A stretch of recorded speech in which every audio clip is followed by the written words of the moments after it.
Pinulatlat sa House Justice Committee ang SALN at bank accounts ni Vice President Sara Duterte. Dito, nalaman ng mga kongresista na mayroong bilyong-bilyong pisong transaksyon ang mga Duterte kabilang ang dineposito umano ng isang drug lord. Narito ang report ni Marian Enriquez.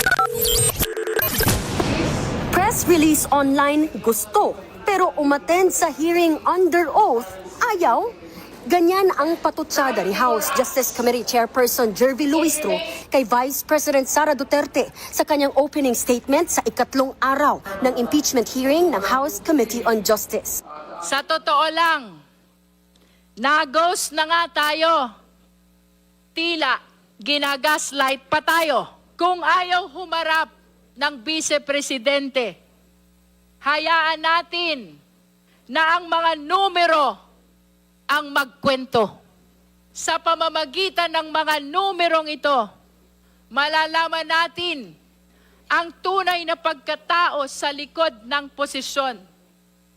Siya ba ay tunay na public servant o isa pa lang private billionaire? Si VP Sara kasi no-show ulit bagamat hindi siya required na dumalo. Ang hearing sumentro sa alegasyon ng mga umano'y hindi maipaliwanag na yaman ng bise. Dito binulatlat ang kanyang bank reports at ang Statement of Assets, Liabilities and Net Worth o SALN. Mismong si Ombudsman Boying Remulla pa ang humarap sa pagdinig para sa SALN ni VP Sara. Base sa datos ng Ombudsman, 80 million pesos ang itinaas ng net worth ni VP Sara mula 2007 hanggang 2024. Sakop niyan yung naging Vice Mayor siya ng Davao City hanggang maging Vice President. Mula 7 million pesos noong 2007, naging 88 million pesos ang net worth niya noong 2024. Pero simula 2019, tumigil ang bise sa pagdedeklara ng detalye sa kanyang cash on hand o bank deposit. Mismong opisina ng Ombudsman ang nagkumpirma niyan. Kahit na 5 po, wala po siyang dineklara na cash at saka cash on hand. Wala pong nakalagay, Your Honor. Hindi wow. Umpisa pa lang yan. Nang sumalang na ang Anti-Money Laundering Council o AMLAC, dito na lumutang ang red flags sa yaman ng bise, pati ng kanyang mister na si Attorney Mans Carpio. Isa sa pinuna ang 6.7 billion pesos na halaga ng bank transactions ng mag-asawa. Base sa records mula 2006 hanggang 2025, nasa 630 ang kabuoang covered transactions o yung mga transaksyon na lagpas sa 500,000 pesos. Habang 33 naman ang suspicious transactions o yung mga kahina-hinala. Sa transaksyong yan, 3.77 billion pesos ang nakita sa accounts ni VP Sara. Habang ang 2.99 billion pesos naman ang kay Attorney Carpio. Tanong ng mga kongresista, paanong bilyones ang transaksyon ng bise kung milyon lang ang net worth niya? Hindi ho magbabangga doon po sa kabuuan ng kanya pong net worth at 88 million at doon po sa mas maliit pa nga na mga net worth in a previous reporting. At ang nakakapagtaka po, Madam Chair, para yatang hindi nagtutugma yung kwento sa kwenta. Banat naman ni Akbayan Party List Representative Percy Sendanya, bilyonarya naman pala ang bise. Sa 2024 SALN po, nakalagay na net worth nila ay 88 million lamang. Bilyonaryo pala sila. Sabi nga po ng isang wise man from the 3rd District of Manila kanina, di wow. Ang sabi naman po ng bakla na Akbayan, sila na.